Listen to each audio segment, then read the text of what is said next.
In February 2016, David Meade prophesied a cataclysmic end for mankind. Meade claimed to have scientific data proving that a mysterious planet, Planet X, is on course to crash into us, transforming our planet into a literal hell on Earth. Meade forecast the collision to take place in late 2017. If that's true, then the next few months may be mankind's last.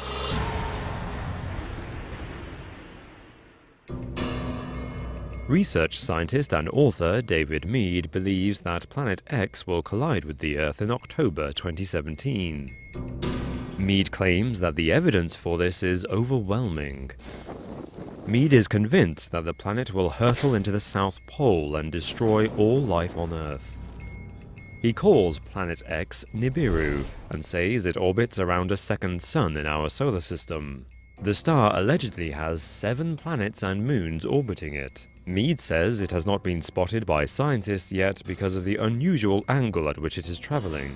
He says that because of this anomalous trajectory, it can only be seen from high altitude above South America or the South Pole. But the gravitational pull of this imminent collision is already being felt on Earth. Meade points to the spate of unexplained volcanic eruptions throughout Japan, Indonesia, New Zealand, and Peru. He argues that these are directly caused by disruption to forces in Earth's atmosphere by Nibiru's gravity. He also says Earth's soaring temperatures and the apparent proliferation of sinkholes throughout 2016 are signs that we are feeling the impact of Planet X as it nears. Meade claims evidence for the crash stretches back millennia. He quotes passages from the Bible, like Revelation chapter 12, which describes a sign in heaven of a woman clothed with the sun, with the moon under her feet, and the crown of 12 stars on her head. Apparently, using complex computer modeling software, Meade showed that tracking the movements of the cosmos pinpointed the moment of this sign of stars at September 23, 2017. That date will be the first time in a century that the constellations of Serpens Ophiuchus, Leo, and Virgo align. Meade says this triumvirate is also the cosmological arrangement depicted in the 12th chapter of Revelation. It is therefore the time marker for the start of the apocalypse. According to Meade, the global elite are secretly preparing for the disaster and have constructed a series of underground bunkers to protect themselves. Unfortunately, much of the justification for Meade's argument comes from religious rather than scientific sources. Biblical verses are open to interpretation and can certainly not be taken as fact. A lot of proof for Meade's argument comes from his own visions and dreams. Indeed, he admits that he used the Bible to find the date of the apocalypse, which in turn prompted his investigations into Planet X. The logic of his theory is circular.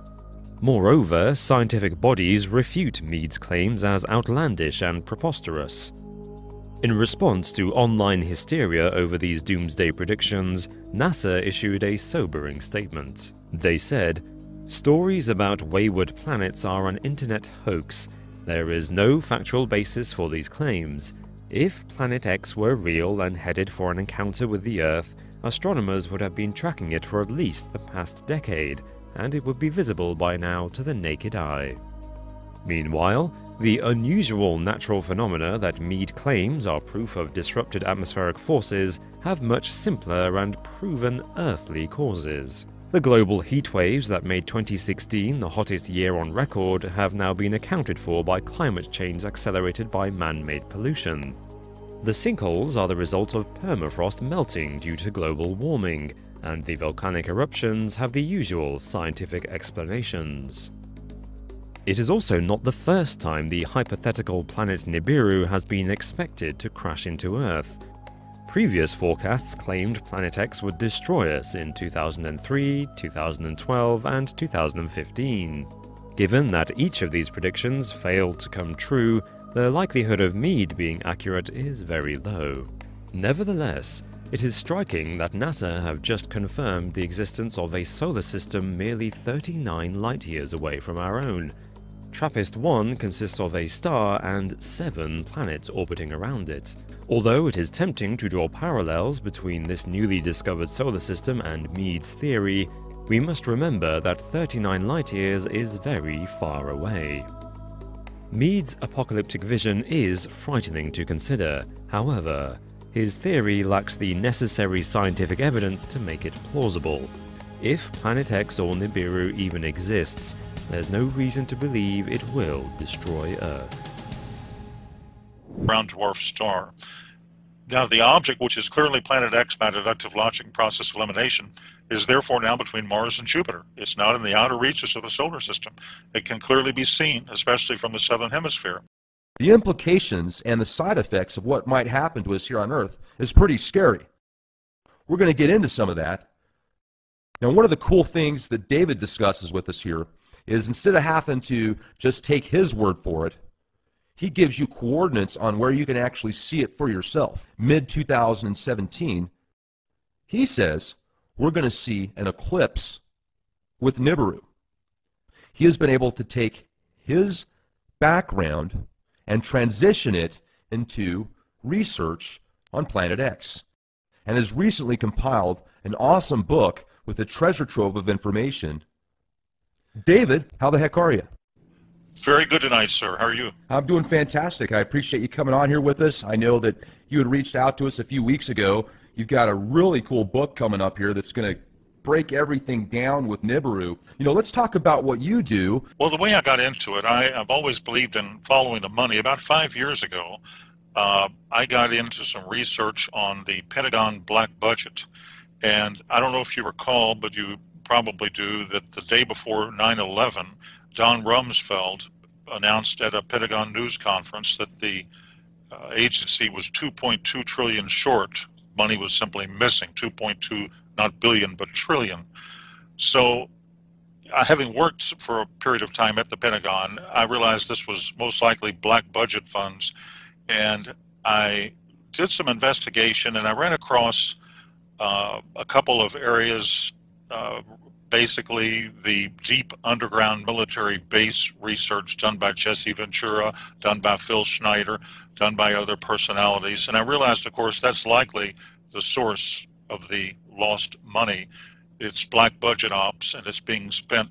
And why is it being spent in terms of these type of bases? So that's how my curiosity was picked, you might say. These bases, I understand, are built away primarily from geologic tectonic areas, but again, when Planet X passes, you're going to have new geotectonic faults established when you have force 11, 12, 13, 14 earthquakes. So I don't know how safe they're going to be. It could be a lost investment for those people. In any case, that was my basic introduction about 5 years ago, and then I got into the science of the topic. My understanding, and this is partly from Phil Schneider, I know he worked 11 years at Groom Lake, Area 51. He says the black budget varies between 0.2 trillion and 1.2 trillion per year. I'm not sure when the inception started. It was absolutely going on in the late 70s and 80s. He says a couple of dozen of these may be reasonable for protection. I agree, nuclear protection. But the question is, why do we have over 130 of these? That doesn't really make any sense unless, obviously, Planet X is absolutely a fact, which it is. Well, so, you know, 4 years ago, I remember reading an article on Yahoo News that claimed eventually people are going to be able to look up in the sky and they're going to see what looks like a second sun, but really it's a giant sun that exploded. I think they said it was Betelgeuse or something like that. So in my mind, when I read stuff like that in the news, I think it's, you know, the forces behind the scenes or whoever's kind of orchestrating the media prepping people, you know, subconsciously getting them ready for this type of event. First, it's just an explosion that looks like a sun, and then, hey, oh, it is a sun. So, I mean, do you have any physical evidence, like pictures that you can say without a shadow of a doubt, or files or white papers? Yes, I do. In fact, there's some very good videos on the internet itself that are good photographic analysis. There's one called Multiple Suns Rise Over Halifax, Nova Scotia. Those are the keywords that a person would enter on YouTube to read it or view it. And you can see the sun. And then at the 3 o'clock position, you have planet X. To the right of planet X, you have a separate lens flare. Now, that doesn't reflect the lens flare, of course, in the water below, but planet X is generating its own light, and you can see its reflection, therefore, in the water below. Next, I think a fog bank moves in, and it obscures the sun, but planet X is still visible. A lens flare cannot do this. Now, that's one good example of something they could simply look up themselves on YouTube. There's also some good Davis Station South Pole videos out there. And there's, in my book, which is Planet X, The Arrival in 2017 by David Mead on Amazon, I've done a video. It's page 15 or 16 or so of the book. And I have a section called Photographic Analysis of Planet X. And I study one video which another analyst did an extensive study on. And let me just sort of explain what happened. A fellow named Glenn Vaughn on April 11th, 2015, was flying down the Pacific side of Central America. He's a professor, an ex-professor at California University. He took a 20 megapixel raw file with a Sony digital camera, and he confirmed the report by sending it in to a particular analyst for review. He took it through an aircraft window. Now, an analysis of the metadata indicated it was taken at 240 dpi, very high resolution, and the metadata further showed the date, the time, the GPS coordinates. I think it was a Sony DSC HX50V camera. In any case, using Starry Night Professional version, the video, which is referenced in my book and which is on YouTube, did a field of view analysis, and he determined Mercury is above, in other words, superior conjunction with the sun, and the object in the field of view, therefore, is not Mercury. Mercury does not have wings, as does this object, and Mercury does not have the brightness or contrast of the unknown object. Now, the analyst also performed a gamma test on a paint program. Gamma testing shows if an object is hot or cold. Hot objects generate, of course, their own light like our sun. A lens flare would be a cold object. They read direct light, they don't generate it. So he started with a gamma of 1, reducing it by steps. At point 10, the gamma illustrates stark differences. At point 01, he shows the hottest, brightest objects on the video. He then reduced brightness to a value, I think, of -3 in contrast to +2. The hot objects fade in together, proving they're genuine. Then he ran a luminance test to determine the intensity of the object, and he determined it was behind the sun, not a reflection. There are actually wings on the object, which is clearly behind the sun. Now, he stated this is deeply disturbing. The reason is that gas tails of comets follow solar winds, and they're not visible until the comet's orbit is inside of Jupiter, at which point, normally the luminosity at that point of the sun makes the tails of the comet or the planet visible. Of course, Planet X, we all call it Planet X or Nibiru, but it is a dwarf star. It's either a red dwarf or a brown dwarf star. Now, the object, which is clearly Planet X by deductive logic and process elimination, is therefore now between Mars and Jupiter. It's not in the outer reaches of the solar system. It can clearly be seen, especially from the southern hemisphere. Now, as of April 2015, therefore, the date of that video and the analysis, Nibiru is close enough to the sun so that the sun's light is reflected to the tail, making it appearing like wings. And there's one other quick comment I'd make, because actually that video had 2 parts. The second part was a lady who lives near where I do, Sanibel Island, Florida, Melissa Huffman. Now, you can look at this video itself on YouTube. I think it has more or less gone viral, and nearly 1 million people have looked at it. And this is a 2015 video. The object is very interesting. She pans the sky and shows the object and then the moon. Now, it's clearly a planet visible just north of the sun. Now, using stellarium and knowing the moon phases, comparing it to her video on the moon, you can go to the derived date, take away the atmosphere and the ocean, and you can determine the relationship of the stars to the horizon. So to determine the date, you basically just use moon charts, and the moon is well below the horizon in all dates after September 26, 2015. Therefore, the video was taken earlier. Now, September 2015 moon phases give us a comparable to the moon in the video. And if you look at the moon phases diagram to the actual picture of the moon, it has to have been photographed on September 23rd, 2015, based on moon phasing. Now, on that date, Mercury in stellarium is very dim, somewhat above the horizon. Also, I believe it's in a different location than the unknown object. All other planets are below the horizon. The video, therefore, conclusively and plainly shows an unidentified planet, or dwarf star, Planet X, of some significant magnitude quite clearly. So I can reach no other conclusion, and the analyst did himself, then this is a rare photo from this hemisphere of Planet X approaching us. Wow. You know, and there's also speculation now, and I hadn't heard this until about a year ago, that not only is Planet X going to come our way, this dwarf star, but also a bunch of planets with it, like it's bringing in its own solar system. Is there evidence or truth to that?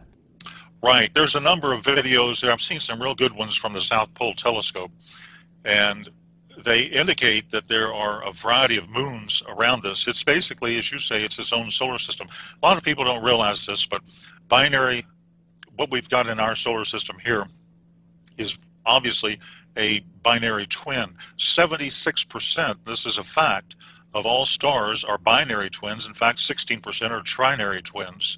There are three suns, but ours has a binary companion, and it comes under the name of Planet X, Nibiru, and so forth, Nemesis. There are various names to it. But ours has a binary twin, and it's very common. It's extremely common, and it's basically what is approaching us. And apparently, from all descriptions, indications, reports, insider reports, photographs, and other sources of human and signal intelligence, it contains 5 to 7 moons around it. So it's a solar system approaching our solar system, which makes it extremely dangerous.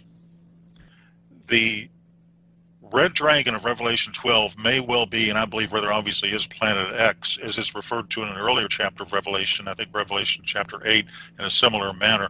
A colleague of mine at the university, one university in the western U.S., brought up a very interesting point, perhaps to cover up to my attention. Here it is. Basically, he said, the areas of the dragon anomaly have been covered or patched up by Google Sky in the past. But one of the ways to actually see what is behind this patched out area is to use a program called Skyview by NASA. Skyview, what that is, it's a virtual observatory on the net. It generates images of any part of the sky from wavelengths of all regimes, radio to gamma. You just filter it. Now, when you view these images in various filters, you can see the actual color of this anomaly in Virgo is red, and it does look very menacing, as it appears to have a face like a dragon with 2 profound eyes. It's very intriguing and quite strange. Now, just for your listeners, I'll provide very briefly the right ascension and declination if they want to go to Skyview. And here it is. Just cut and paste this coordinate. Here's the right ascension, 13 hours, 50 minutes, 44 seconds. Here's the declination, and that would be -8 hours, 13 minutes and 59.7 seconds. So right ascension is the celestial equivalent of longitude, and in the sky latitude is called declination. So you just enter those coordinates, and then on Skyview you just choose the Iris 100 micron telescope setting, and there you are. You've never seen an object quite like this one. Now, the sign itself might be a sweeping parenthetic of that entire biblical 70th week of Daniel, which is a key to solving the most complex cryptogram in existence, the book of the Apocalypse. As to what it is, the astronomical scientific community, I think, is keeping a very low profile. And the question is, why did they ever cover it up to begin with? Well, and not only that, if we could get into some of the more scientific stuff as well. Because it's so close now, it's different. When it was first observed, probably the first time it was actually observed, it was observed in the infrared spectrum in 1983 by a orbiting Earth satellite telescope called the Infrared Astronomical Satellite. And this is when all those articles appeared in the Washington Post and the New York Times and so forth. And that's when, right before blackout occurred, there were some articles over a 6 to 12 month period of time when it was pretty much spoken freely of. And then all of a sudden, I think they realized the seriousness of the matter, and they went ahead and produced a blackout. Now, remember this, the blue daytime sky is going to hide Planet X until it eclipses the sun. But there is going to be a full disk solar eclipse right after September 23rd, 2017. This occurs, if you look at moon charts, on October 5th, 2017. And what happens, of course, during a full disk solar eclipse is the sky turns black, and that will reveal at that point, that week, in my opinion, the week of October 5th to 12th, if the book of Revelation is true, because this ties in perfectly with it, that could well be the exact month that we can first see it with the naked eye. So, in my opinion, combined with a predictive computer-generated astronomical model, the Bible, the book of Revelation, the Apocalypse, tells us that the red dragon, or Planet X or Nibiru, appears after September 23rd, 17, but it has to appear before October 11th, 2017. At that date, October 11th, 2017, the sign in Virgo, the woman Virgo, will no longer be, quote, pregnant. Then the red dragon or Planet X therefore must make it an appearance before October 11th. So that seems to be a cutoff date. Jupiter, which is known as the planet or the star of the Messiah, exits Virgo, the Virgin, on October 11th after having spent, I believe, 301 days or about 42 weeks in the, quote, womb region of that constellation. And again, after that point, the woman will no longer be pregnant. So that gives us a very narrow window, just to use Book of Revelation or the Apocalypse as sort of an intel briefing. And the great sign of the woman is described in Revelation 12, 1-2, forms and lasts for a few hours. And according, again, to astronomical models, this sign has never before occurred in human history. It will occur once on September 23rd, 27. It will never occur again. And I believe it places us right at the time frame from that analysis of the Planet X approach to the Earth. I would prepare on or before the fall of 2017.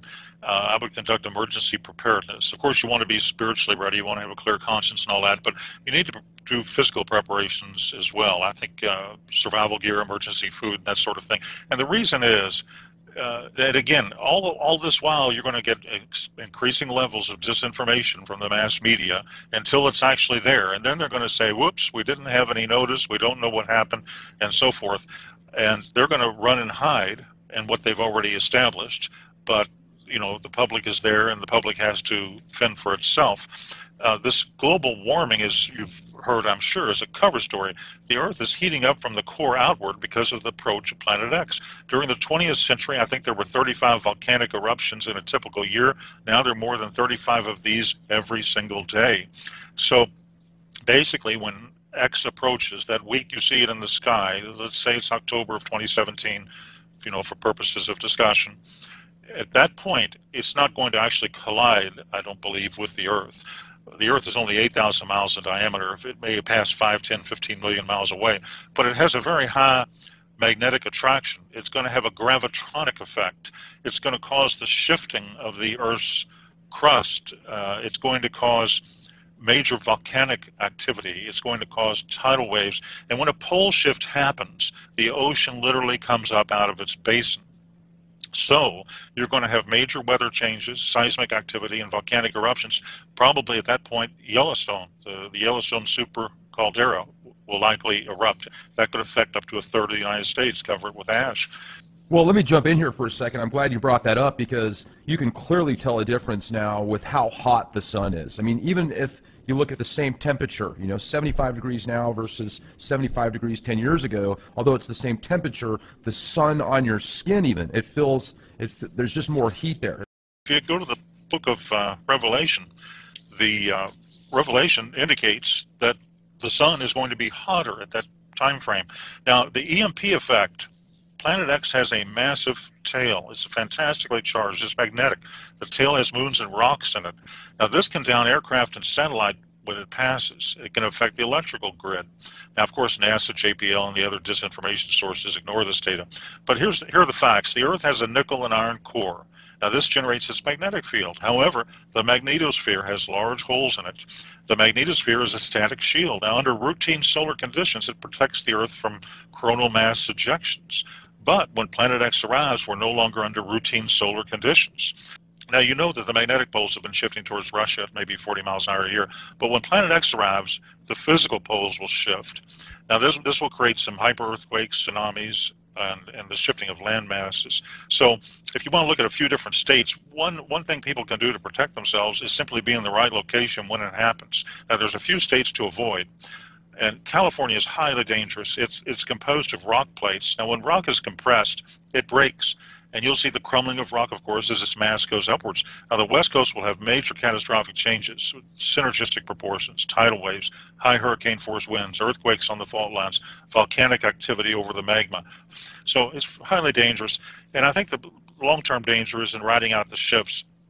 for those who are living near the boundaries of plates. Now, cities without mountains as a backdrop can just be washed out to sea.